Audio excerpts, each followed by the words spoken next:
Taigi, sveiki prisijungę, pradėsime pirmą pamoką iš C++ pagrindų. Prieš pradedant, jeigu neturite, siūlau atsisiųsti arba CodeBlocks, arba Visual Studio. Tai yra programavimo platformos populiariausios, jeigu reikia, nuorodas pridedu komentaruose. Taigi,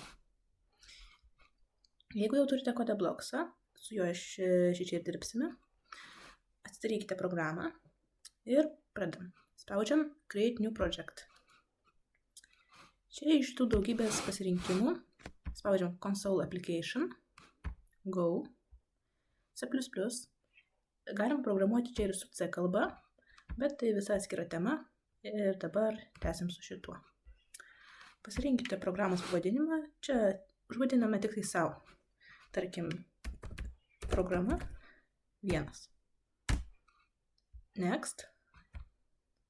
Čia nieko nekeičiam, pabaigta.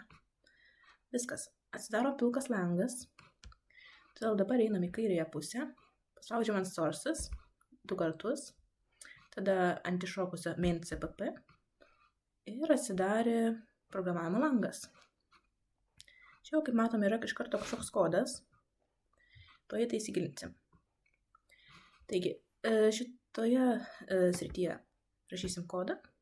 Viską, ką tik norite, visos instrukcijos kompiuteriui eis čia. Dar ką reikia žinoti, kaip paleisim programą. Viršutinėje eilutėje, tie ženkliukai, yra build and run. Šalia yra tik tais run, čia pasirinkimas vėlesniam laikui. Dabar visą laiką, kai norim paleisti programą, spaudžiam build and run. Kadangi čia jau yra kodas, kažkoks labai paprastas dviejlutės, bet jis yra, galim paleisti. Kai paspaudžiam build and run, iššoka toksai juodas langas, tai vadinamoji konsolė. Čia visų paprastų programų ateis atsakymai. Tai, ką paprašysim, tai ir išves tekstas, kažkokie skaičiavimai, viskas eina čia. Taigi, viskas. Mums išvedė Hello World. Kodėl tai išvedė, to pasižiūrėsim. Dabar konsolį, jeigu norim uždaryti, grįžti, pritaisyti mūsų kodo, spaudžiam arba uždarom su X-iuku, arba bet kuris klavišas klaviatūroje. Mane čia truputėlį išmetė netenai. Grįžtam. Taigi. Kaip matėm, konsolėje parašė Hello World. Kurį matom? Tai va šitas tekstas kabutėse. Čia galbūt pati paprasčiausia komanda programavimo C++. Cout, tai kaip tai šifruojam? Sin, tai C kalba. Out, tai ką išveda lauk. Tai, ką duoda duomenis. Tada dvigubas mažiau ženklas. Čia prie to reikia tiesiog įprasti. Dvigubas toksai, galima netgi kopijuoti, klijuoti, jeigu norit kiekvieną kartą nerašyti. Čia tokia forma. Apskliaudžiam su tom dvigubais nelygybės ženklais. Ir viduryje kabutėse tekstas, kurį norime pamatyti konsolėje. Čia NDL vėliau. Mums jo dabar nereikia netgi. Jeigu aš ištryniau ir paleidžiam programą, build and run, visiškai niekas nepasikeitė. Hello World išvedė, galim uždaryti. Taigi, pirmoji komanda cout. Ką norime išvesti į ekraną, tą ir parašysim. Tarkim, aš rašau cout, išveskime į konsolę, dvigubas nelygybės ženklas, kabutės. Dabar su kabutėmis reikia žinoti dvigubos kabutės, viengubos irgi veikia. Toksai susitarimas, kad dažniausiai rašo su dvigubomis. Darimas, uždarimas ir į vidurį įrašykime bet kokį tekstą, kokį tik norim. Tarkim, labas, lietuviškai. Ir kabliataškis. Kabliataškį labai svarbu, praleisit, neveiks. Čia kaip sakinių gramatika. Sakinį baigiam tašku, rašant. O programavime C++ kalboje kabliataškių. Kitos kalbos turi kitokius sutarimus, čia kabliataškis. Taigi, dabar norim, kad išvestų labas. Taigi, ištrinam anglišką versiją ir paleidžiam. Kas nutiks? Viską tvarkingai išvedė. Dabar toksai niuansas. Jeigu norim rašyti lietuviškai, kas nutiktų, jeigu norėčiau, kad man išvestų labas, čia aš. Kaip manot, ar viskas gerai bus? Ar kažkas nepatiks kompiliatoriui? iš karto išmetė kažkokį encoding changed pranešimą ir mūsų išvestas tekstas konsolėje yra labai keistas. Taigi, kaip matot, lietuviški simboliai, lietuviškos raidės netinka. Ne tik lietuviškos, visos, kurios turi įvairių žymėjimo ženklus, varnelės ir panašiai, visų kalbų. Naudoti galim tik tais lotyniškas tas pagrindinės raidės. 26 ar kiek jų ten yra. Todėl jeigu noriu rašyti, rašau C, as. Na taip, lyg rašyti nemokėtume. Tada viskas gerai. Taigi, toks apribojimas. Bet tik lietuvių kalbai dažniausiai niekas nekreipia dėmesio. Taigi, cout kol kas taip. Jei norime išvesti tekstą, įrašom jį į kabutes dvigubas. Nepamirštam nelygybės ženklų. Ir viskas. Išvesti galim ne tik tais tekstą. Jeigu aš noriu išvesti cout skaičių, pavyzdžiui, kad parašytų trejetą, tai galima padaryti. Ištrinu ankstesnį trupučiuką tik tais, kad nesipainiotų. Ir jeigu pastebėjot, nedėjau kabučių. Galima išvesti skaičius su kabutėmis, bet čia bus vėliau tokie dalykai, kad yra duomenų tipai. Skaičius galima išvesti ir be kabučių ir niekas nesugrius. Jeigu įrašysime kabutės, jį supras kaip simbolį su skaičiaus ženklu. Na čia subtilybės. Kol kas mums nesvarbu. Tekstas eina su kabutėm, skaičiai be kabučių. Ir vis tiek išves į konsolę. Va, mūsų trejetas ir išėjo. Gali būti ne tik tais paprastas skaičius, tarkim, pakeičiu 3 į 3,15. 3 sveiki, 15 šimtųjų.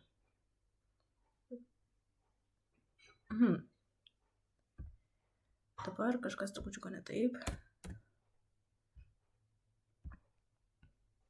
Dabar kas pasikeičia? Va. Vos nepamiršau paminėti. Kablelis gali būti problemiškas dalykas.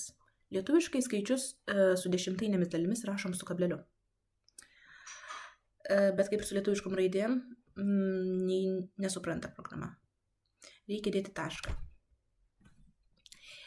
Čia prasideda tokie dalykai. Kartais supras, kartais nesupras kablelio. Todėl geriau visą laiką dėti tašką su skaičiais su kableliais. Tada tikrai nebus problemų. Nes matėt, prieš tai, kai buvo kablelis, išvedė 3 ir viskas. Nes jeigu parašiau taip, šiuo atveju būtent suprato, kad aš noriu išvesti 3 ir kablelis ten kažkur 15, dar kažką jis turi daryti, bet jo neišvedam po kablelio. Tai va.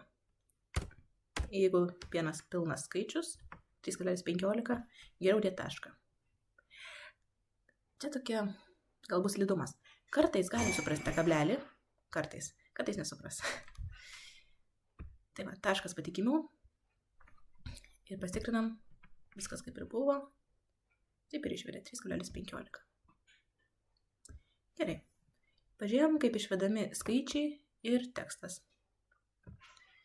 Dabar. Kai buvo tas originalus kodas, cout hello world, dar buvo tokia komanda gale ndl. L, kitaip sakant. Ką tai duoda? Esmė, tai yra atitikmuo enter klavišo, kai nori perkelti kitą eilutę. Tarkim, aš parašau, cout išveskite į ekraną. Anglišką klaviatūrą. Gal grįžtam. Labas. Uždarom kabutės. Kabutės laikas svarbu uždaryti, nes jeigu neuždarysiu, jisai supras visus toliau einančius simbolius kaip dalį to teksto. Taigi, uždarėm. Taip. Dar kartą dedam nelygybės ženklus dvigubus. Ir end L. Kaip tai išsišifruoja? End line. Jeigu čia buvo cout, C kalbos išvedimas lauk, tai čia end L, tai pabaigti eilutę. End line. Vadinasi, jeigu dabar paprašysiu po šitos komandos dar išvesti ką nors į ekraną. Pavyzdžiui, labas, tęsiam. Tai aš, tarkim. Labai kūrybingai pasirinkimai, bet nesvarbu. Tai aš. Tai va šitas antrasis sakinys jau bus parašytas iš kitos eilutės. Ir vėl galim dėti kabliataškį. Nes mums nebereikės dar kartą spausti enter, kad daugiau toliau nieko neberašom. Taigi, kas gausis? Lapas tai aš skirtingos eilutėse. Ir tą NDL galim, arba endline, dėti bet kur norim atskirti. Jeigu norėčiau tęsti, prirašau endline po tai aš ir išvedu trečią žinutę.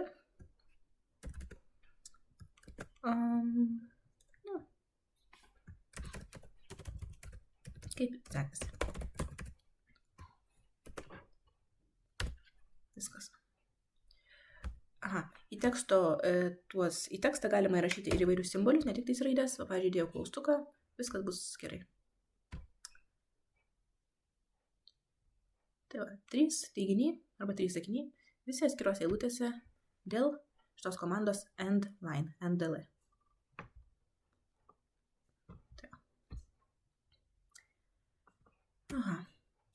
Peržiūrėjom viską, kas buvo duota tik atidarius programą, kas ką reiškia. Dabar galim pradėti gilintis į kitką. Čia visur buvo tik išvedimas į tą juodą langą, į konsolę. Gal ir įdomu, bet naudos tiek, kiek yra. Galim ten paveiksliuką nupiešti su visokiam žvaigždutėm, jeigu norim, bet tai daug neduos. Jokių skaičiavimų nevyksta, nieko. Dabar prieinam prie kintamųjų. Kas yra kintamieji? Matematikoje kintamasis tai yra kažkokia nežinoma vertė dažniausiai. Programavime kintamasis tai yra dėžutė. Dėžutė, į kurią galėsim dėti skaičių, raidę, kažkokią vertę. Kintamasis tai yra tiesiog kompiuterio atminty paskiria vietos kažkam įrašyti. Dabar kuo C++ skiriasi nuo kitų programavimo kalbų, bent jau dalies tų paprastesnių, tokių kaip Pythonas ar panašiai, turi kintamųjų tipus. Jeigu kitur tiesiog kompiliatorius pats supranta, ką nori pasakyti, ar tai bus skaičius, ar skaičius su kableliu, ar tam sakinys, čia nėra. Čia reikia pasakyti, kas tai bus. Todėl dabar pagrindiniai kintamųjų tipai. Pats lengviausias dažniausiai naudojamas yra int. Int tai reiškia integer, angliškai sveikasis skaičius. Pagal apibrėžimą taip ir galioja.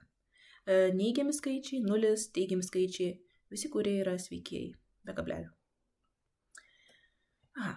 Pasakėm duomenų tipą, int, integer. Norime, kad pasidarytų dėžutę, į kurią tilptų sveikasis skaičius ir duokim jam vardą. Jeigu pagal matematikos visas kintamosios, x.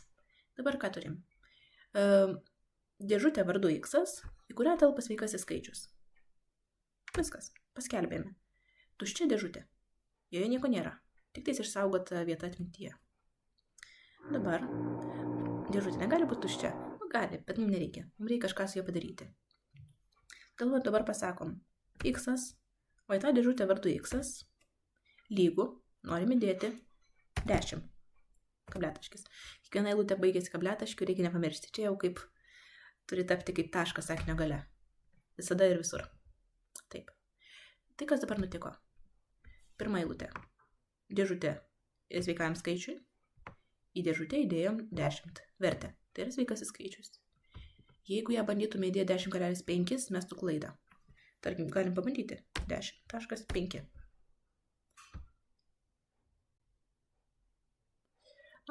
Jie paleido. Tačiau jeigu norėtume grąžintų, nukastų 10 dalį. Nes tiesiog tas 0,5 netelpa į tą integer sveikojo tipo dydžio dėžutę. Ne visada bus klaida, bet jeigu paskui pradėtume skaičiavimus, duotų klaidą. Gerai. Turim vertę, turim tipą, ką su juo galim padaryti. Ta komanda, kurią jau mokam, cout, galim čia ir panaudoti. Prieš tai išvedinėjom tekstą su kabutėmis arba skaičius be kabučių. Išvesti galima ir kintamuosius. Kintamiesiam nereikia rašyti kabučių, tiesiog pasakom vardą cout x. Išveskite į ekraną, į konsolę tą vertę, kur yra dėžutėje x.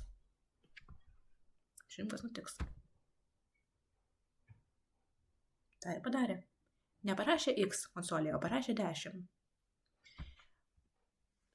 Kad pamatyti skirtumą, kas būtų, jeigu uždėčiau kabutės ant tikso. Jau galbūt galite prispėti, kas nutiktų. tada tiesiog išvestų simbolį x. Bet kai yra be kabučių, jeigu tai yra deklaruota, kad yra kintamasis, deklaruota, tai vadinasi pasakai duomenų tipą ir duodi vardą. Čia yra deklaravimas vadinasi. Jeigu yra deklaruota, ta raidė jau turi priskirtą vertę, kad tai yra kintamasis. Ir kintamasis turi kažkokį skaičių įdėtą. Ir jį ir išves. Taigi, x pas mus yra 10, dėl to ir išveda 10 į ekraną. Gerai. Pradžia. Jeigu priėjom prie skaičių, galbūt reiktų pažiūrėti skaičių veiksmus. Matematika, jau skaičiai. Turim vieną kintamąjį. Kintamųjų galim turėti tiek, kiek reikia, tiek, kiek norim, tiek, kiek nereikia. Taigi, turim x, pasidarom y. Irgi integer tipo, vadinasi, jisai bus sveikasis skaičius. Int y. Y priskiriam vertę, tarkim, -5. Sveikiai skaičiai gali būti neįgiami, čia nieko netrukdys. Taigi, išvedėm x. Dabar čia toksai dalykas, kurį verta žinoti. Išvedėm x. Ta dviguba nelygybė tai yra siauto sakinyje kaip kableliai. Ką po ko daryti? Išvedėm x, kablelis. Ką toliau norim padaryti?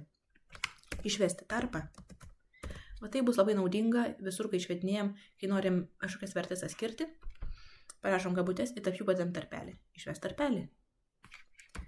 Kablelis, ko dar norim? Išvesti y. Viskas, pabaigim sakinį. Siauto. Dabar turėtų ką išvesti, kaip manot? X 10 vertė, tarpas ir y vertė -5. Pažiūrėjom, ar tikrai taip ir nutiks. Viskas gerai, viskas veikia. Turim du kintamuosius, abu išvedėm į ekraną. O kas nutiktų, jeigu įvesčiau trečią kintamąjį, pavadinam jį kokį nors z ir dabar prieinam prie veiksmų. Z gali būti, ar bet kuris kitas kintamasis, gali būti ne tik tais kažkokia skaitinė vertė, kad z lygu 3, bet kintamojo vertė gali būti kitų kintamųjų suma, arba skaičiaus ir kintamojo suma, arba bet koks kitas variantas, arba skirtumas, arba bet koks veiksmas. Taigi, norim, kad z būtų x plus y. Paskui galėsim pabandyti su atimtimi, bet dabar tiek. X plus y. Čia tik tais uždėsiu end line, kad mums nesipintų.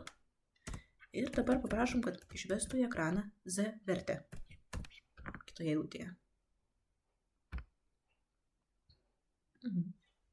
Turim x 10, y -5 ir z, kuriam priskiriam vertę x plus y yra 5. Tai yra teisinga. 10 plus -5 yra 5.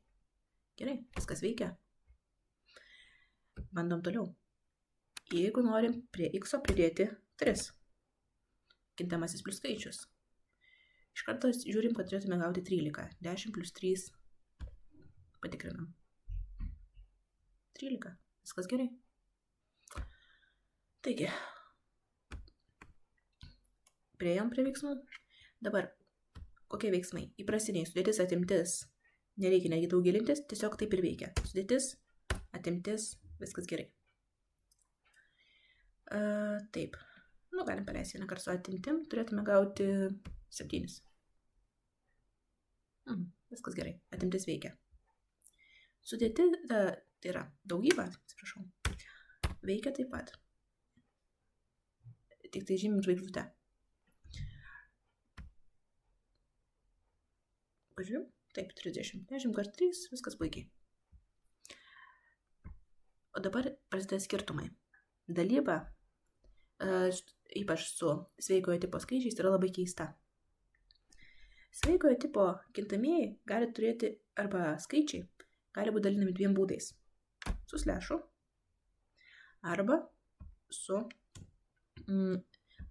procento ženklu. Bandom abu variantus ir pažiūrėkim, koks yra skirtumas. Tai galbūt siūlau įsivesti du skirtingus kintamuosius. Z tai bus paprasta dalyba ir koks nors C bus dalyba su procentų ženklu. C lygų x procentas 3. Taigi, čia pasidarom tarpelį, kad nesipintų. Ir siūlau išvesti, taip pat kaip x ir y, per tarpą pridėti c. Aha. Z mūsų yra... Aha. Gerai, žiūrėjom. Kokie bus rezultatai ir pabandysim suprasti, kas čia vyksta. Gavom 3 ir 1.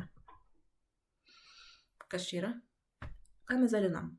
Abiejais atvejais dalinom 10 iš 3. Tik su skirtingais operatoriais. Šiaip 10 jeigu dalinam iš 3, kiek turėtų gautis? Jeigu skaičiuotuvą įvesit, tai bus 3,133 arba 3 ir sveiki ir 1/3. Nei vienas rezultatas to netitinka. Dėl to, kad čia yra sveikųjų skaičių dalyba. Pirmasis rezultatas. Paprasta dalyba su slešu. Čia, trejetas. Tai yra dalmuo. Tiesiog. Jeigu, kaip mokykloje, 3 dalinam, tai yra 10 dalinam iš 3 kampų, su liekana. Va, iškart ir pasakiau, kad čia svarbu, liekana. Nedalinam iki kablelio, kadangi tai sveikiai skaičiai, dalinam tol, kol dalinasi ir paliekam liekaną. Taigi, 10 dalinta iš 3 yra 3 ir liekana 1. Tai yra 3 dalmuo ir 1 liekana. Galiu netgi pakomentuoti. Komentavimas yra 2 slešai, tai reiškia tekstas šitame lange, kuris nėra kodas, tik savo pasirašomi kaip žinutės. Taigi, slešas yra dalmuo, o procento ženklas yra liekana. Tai yra gana naudinga. Yra daug įvairių programų, kurios remiantis įrašo, panašiai. Galbūt paskui pažiūrėsim uždavinius, kaip tai galima panaudoti. Aha. O jeigu... Bet taip, šitas galioja tik tai su sveikaisiais skaičiais. Prie dalybos. Kai prieisim prie kitokių skaičiais su kableliais, trupmeniniai, ten kitaip. Kas to ir paliekam? Dalmų ir liekana, tvarkoj. Pirmasis duomenų tipas int, integer. Ir įvairūs veiksmai su juo. Čia veiksmus pažiūrėjom pačius paprasčiausius. Sudėtis, atimtis, daugybą ir 2 dalybos skirtingos. Sudėtingesni veiksmai irgi bus galimi, kelti kvadratu, šaknis ir panašiai, trigonometrinės negi funkcijos. Bet prie to prieisim vėliau. Tam reikės tokio dalyko, kuris vadinasi biblioteka. Kol kas tęsiam su duomenų tipais. Turim sveikai skaičių, kas logiškai eina po to. Trupmeniniai skaičiai, manau. Trupmeniniai skaičiai galimi 2 tipų. Float ir double. Tokie keisti žodžiai. Float, double. Čia rašiau vieną eilutę. Ir matote, jūs iš karto atpažįsta kaip praktinius žodžius programavimo. Tai yra duomenų tipai. Dabar kol kas tai visiškai nieko nesiskiria. Skirtumai ateis, jeigu norėsit rašyti labai didelės skaičių vertes. Float yra šiek tiek mažesnis intervalas, kitam tikros reikšmės, double yra didesnis. Čia kai kalbame didelius, tai tūkstančiai milijonai. Vėliau dabar mums tai niekas nekeičia. Su paprastom reikšmėm, iki kokio 100, 1000 ir daugiau vienodai. Tai pasirenkam double. Float irgi galima naudoti, čia tik pasirinkimas kol kas. Tai kas tai yra? Double, pasakėm tipą, trupmeninis skaičius. Kaip prieš tai darėm, duodam jam vardą, pavadinsiu jį A, kabletaškis. Tam A dėžutei, kurioje tilps šį kartą jau trupmeninis skaičius, duodam vertę, tarkim, 14. Turim skaičių. Dabar toks dalykas. Kodėl aš parašiau netrupmeninį, paprastą? Į trupmeninio skaičio dėžutę sveikai skaičių dėti galim, nes 14 tai yra 14,0. Tai neparašyta. Atvirkščiai neveikia. Tenai jį tada apkarpo. Jeigu dedam į integer kokį 10,5, jis liks tik 10. O va į double įdėti 14 galim. Jis tiesiog taip išsivers savo, kad tai yra 14,0 ir viskas gerai. Taigi, grįžtant. 14 tinka, 14,75 irgi tinka. Double turi tokią galimybę, trupmeniai skaičiai. Pabandom išvesti. Cout A. Kabletaškis. Dabar nereikia kelti naują eilutę. Aš pamiršau išsijungti konsolę prieš tai. Paspaudžiu bet kokį klavišą, jinai išsijungia. Leidžiam iš naujo. Build and run. Viskas gerai, išvedė. Išvedė trupmeninį skaičių 14,75. Dabar pabandom matematiką jau. Įsivedam antrąjį. Double B. Pavyzdžiui. Jam priskiriam kažkokią kitokią vertę. B lygų 10,9.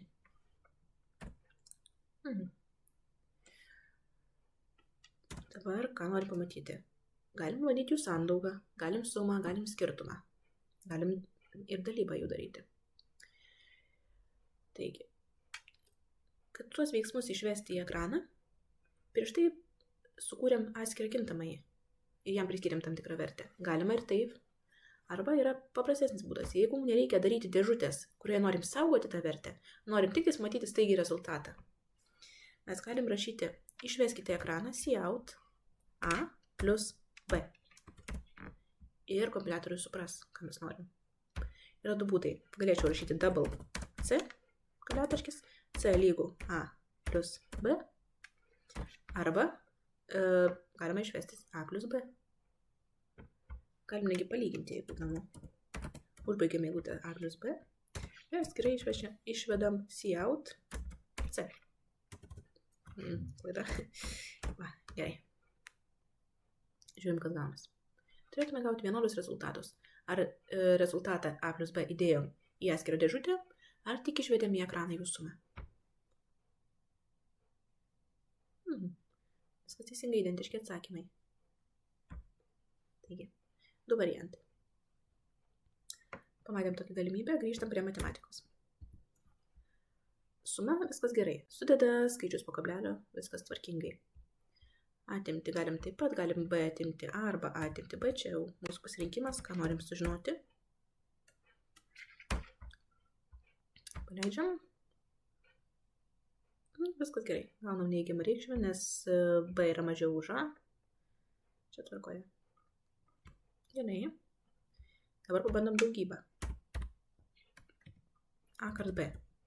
Ir kaip ir matematikoje galima rašyti A kart B arba B kart A, tai yra nesvarbu. Tas kaip jis vadinasi, apkeičiamumo dėsnis ir kažkas. Paskaičiavo. Viskas gerai. Tvarka. Dabar dalyba. Su sveikiaisiais skaičiais dalyba buvo dviejų rūšių. Su trupmeniniais vienas vienintelis būdas. Slešas. Ir jisai dalis tvarkingai su kableliais ir tiek. Va.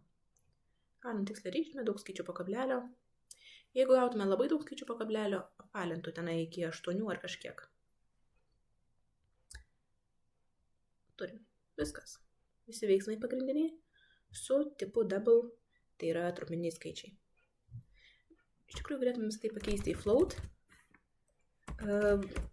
Rezultatai nesikeistų. Tai irgi yra trupmeninio skaičiaus tipas. Ir kaip minėjau, skirtumas yra tik tais intervalas, koks didelis gali būti skaičius.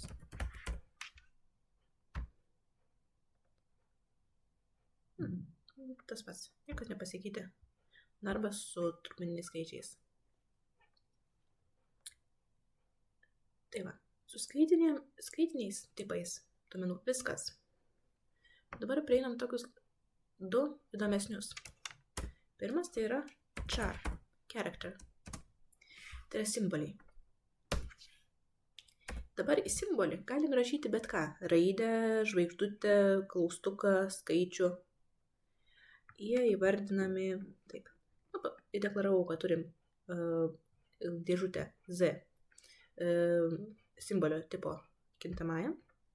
Pasakom Z lygų. Dabar čia eis kabutės. Kabutės. Noriu pasakyti, kad tai yra F raidė. simbolis kažkoks. Ir dabar cout z. Pažiūrim, ką išves. Išvedė mūsų tą simbolį. Taigi, simboliai rašomi į viengubas kabutes. Galima pabandyti priskirti paprastą skaičių, be kabučių. 3.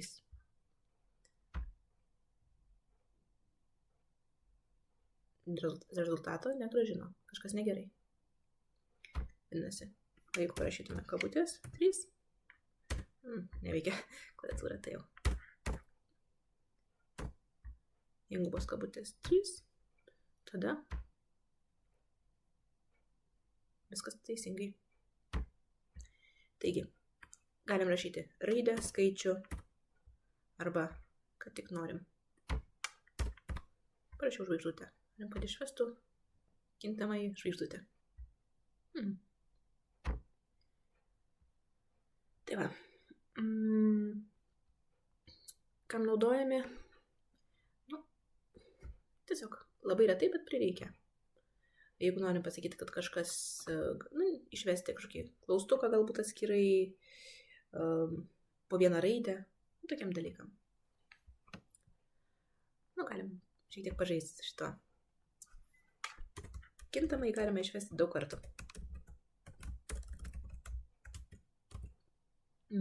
Netyčia parašiau didžiąją Z ir prisiminiau dalyką, apie kurį verta pakalbėti. Tai C++ kalba labai jautri didžiosiom mažosiom raidėm. Jei parašysiu didžiąją, jis nesupras, kad yra tas pats kintamasis Z. Mūsų kintamasis yra Z mažoji.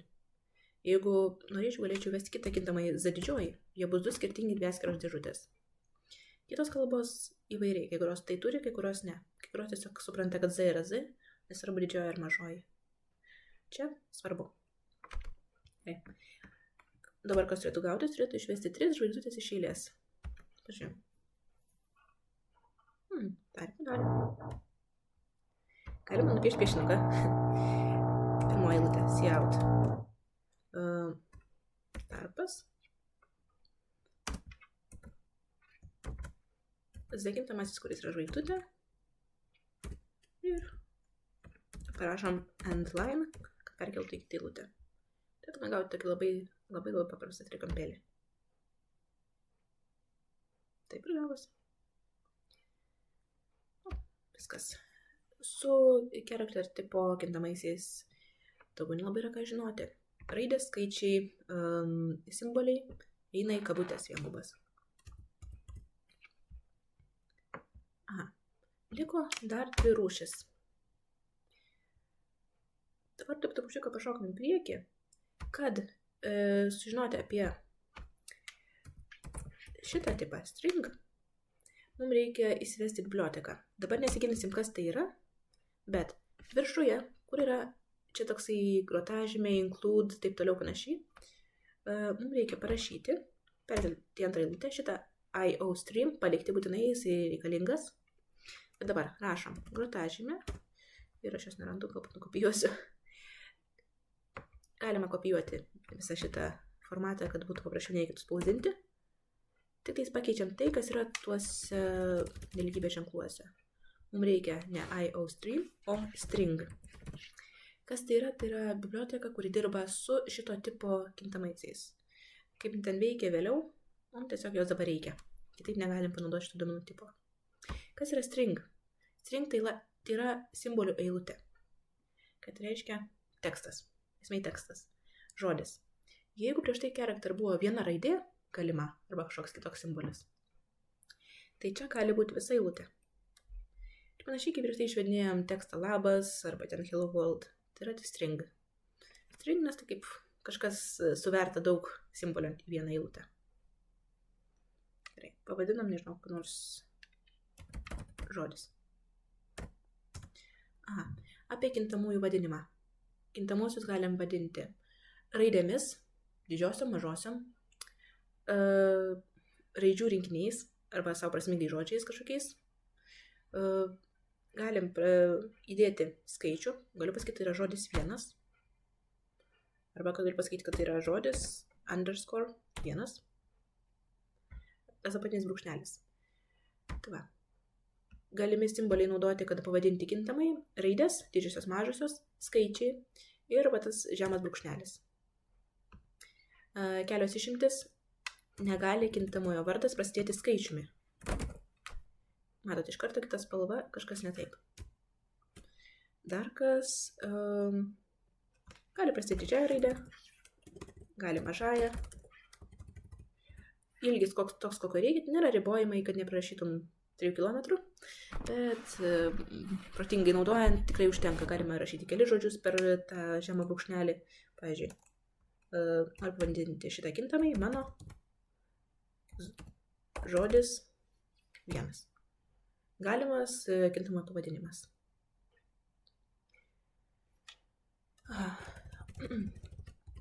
Dar kintamojo vardas gali prasidėti žemuoju brūkšneliu, ne tai kaip skaičiumi. Tai galbūt apribojimai tokie yra. Nepradėti skaičiumi ir nenaudoti kitokių simbolių, išskyrus žemą į tą brūkšnelį, skaičiai ir raidės. Viskas. Grįžtam prie temos. Norime sukurti simbolio eilutės tipo kintamai žodis. Taigi, paskelbim, kad toksai yra, sukūrėm atmintyje dėžutę kažkokiai vertėjai, rašom žodis lygu. Dabar, jeigu simbolis buvo su viengubom kabutėm, čia eina dvigubos. Taip, kaip išvedinėjom tekstą su cout. Tai nebuvo kintamojo, bet formatas tas pats. Dvigubos kabutės ir viduje eina viskas, ką norim. Nežinau, koks galim rašyti. Kompiuteris. Mūsų kintamasis simbolių eilutės tipo. Simbolių eilutė, nes yra krūva simbolių. K, O, M ir taip toliau. Viskas. Priskiriam vertę, kabliataškis, nepamirštam. Galim išvesti cout, kintamąjį žodis. Rašyti moku. Taigi. Ir užbaigiu eilutę, nebūtina galim iš karto dėti kabliataškį, jeigu po to nieko nerašysim. Kas nutiko? Išvedė mūsų tekstą, kuris yra kabutėse. Aha. String tipas gali būti ne vienas vienintelis žodis. Galim pasakyti, pakeisti vardą, sakyti sakinys.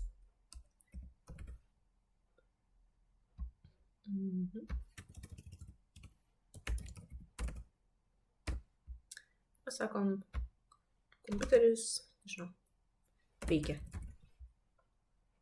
Du atskiri žodžiai su tarpeliu. Nepakeičiau vardą. Dėl to rodo klaidą. O tas šone raudonas kvadratėlis reiškia, kažkur yra klaida šitoje eilutėje. Reikia peržiūrėti, galbūt tai bus praleistas kažkoks ženklas, galbūt kažkas netaip parašyta. Ir apačioje čia duoda tokius klaidų paaiškinimų. Čia rašo error, žodis was not declared in the scope. Tai reiškia, paaiškina. Kartais naudinga, kartais neina suprasti, ko nori. Taip. Apačioje verta pasižiūrėti, kokios klaidos buvo. Kartais padeda. Gerai, grįžtam. Sakinys. O dabar viskas gerai. Jis man net išmeta, kad turim tokį string tipo kintamai sakinys. Viskas gerai. Išvedė visą sakinį. Kompiuteris veikia. Taip. Ką naudojame? Tai saugoti tekstinį informaciją. Galime rašyti string kažkoks vardas kažkieno, pavardė, pavadinimas kažkokios knygos. Tokius duomenis saugojam. Taigi, su šitais, manau, daug maž aišku. Šitą biblioteką galiu palikti, bet mums jos nebereikia, tai tiesiog ištrinu. Mes ją tik pasiėmėm tik tai tam, kad pažiūrėti string tipo kintamosios simbolių eilutės. Paskutinis tipas iš tų paprastų duomenų tipų, tai yra taip nevertės, paprastai įvardinant. Kažkas gali būti true arba false. Toks kaip loginis. Jūs vadina loginiais kintamaisiais, bet užvadinti jie yra bool. Kai boolio matematika, tai yra tai loginė, taip ne matematika. Šitie kintamieji gali turėti dvi vertės. 0, 1, arba jas kitaip galima įvardinti true ir false. Tarkim, jeigu pasakau, kad turim bool, nežinau, kokį nors hash, hash priskiriam vertę 1. Dabar su priskyrimu. Priskyrimas gali būti dviejų rūšių. Mes galim pasakyti kaip 1 ir 0, arba galim tiesiog rašyti true. Ir tai priims taip pat. Tas pats su 0 ir false. Jeigu reikia atsiminti, tai vienetas yra true, kažkas yra, vertė gerai teigiama, 0 nieko nėra, yra false, nieko neturim. Galbūt galiu parašyti komentarą. 0 lygu false, 1 lygu true. Ir abu galima naudoti. Galima rašyti kaip skaičių, supras programa, arba galima rašyti žodžiais true, false. Taigi dabar norim cout hash ir pažiūrėsim, ką gausim. Mes tam kintamajam hash priskiriam vertę true arba vienetą. Ir ką mums grąžins konsolėje? Vienetą. Jo neišveda kaip žodžio. Galima paprašyti, kad išvestų kaip žodį, bet ten reikia papildomų komandų tam. Jis supranta kaip vienetą ir 0. True yra 1, false yra 0. Taigi pakeičiam, kas nutiktų, jeigu rašytume žodžiu false. Išveda 0.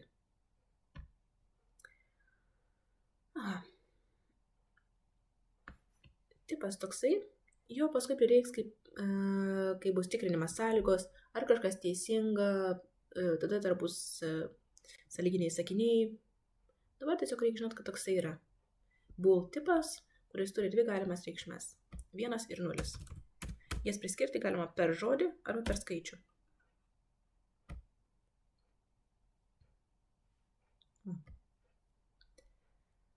Viskas.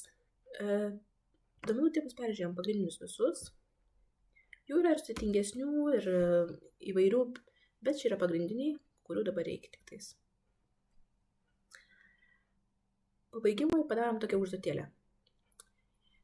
Norim sukurti kintamuosius kažkieno vardui, pavardei, amžiui ir,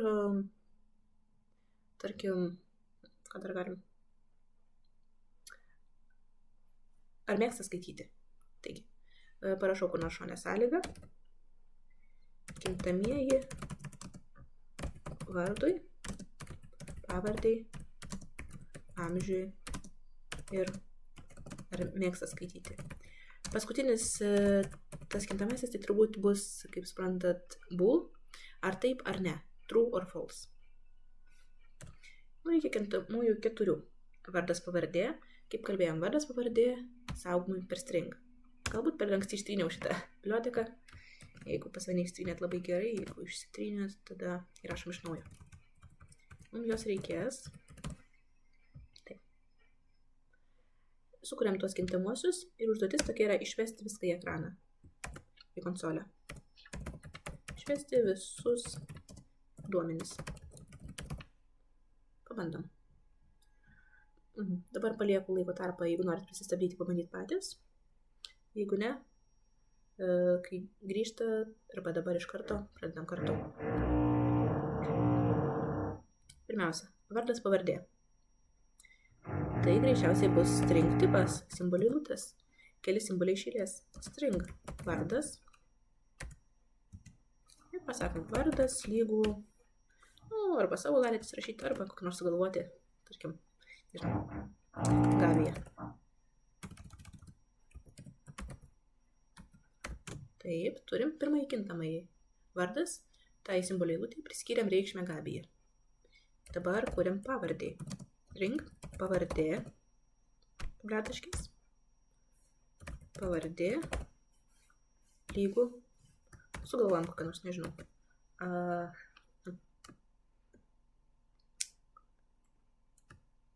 Nežinau, trūksta idėjų. Petraitytė, tarkim. Ir kaip prisimenam, kad netinka lietuviški simboliai, visur praleidžiu juos. Nei nei kažko.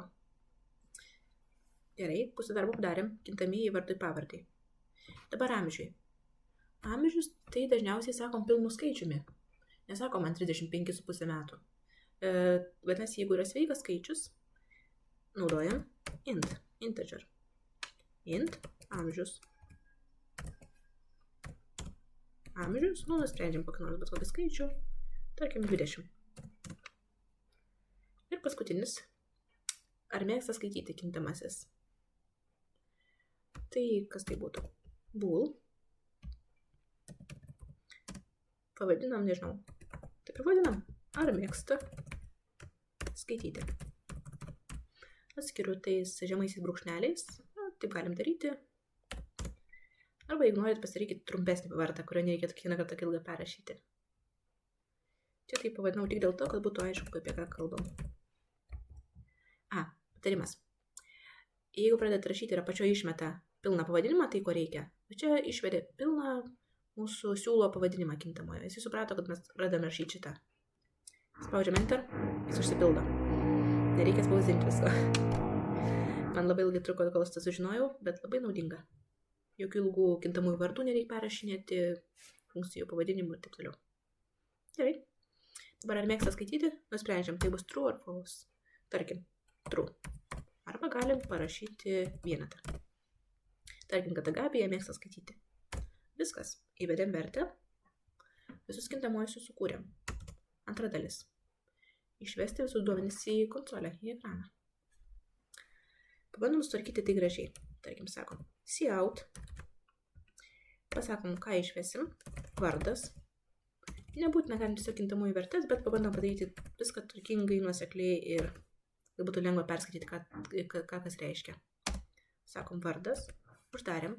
Padėjau tarpelį tam, kad neprisiplaktų prie pat jo kintamojo vertė. Dėl tvarkos. Išvedėm vardą ir ką dar norim išvesti? Kintamai vardas. Prieš tai pasakėm tik tais, kad va šitą tekstą išves, kuris yra skliausteliuose. Dabar pačią kintamojo vertę. Tai bus Gabija. Ir baigiame eilutę.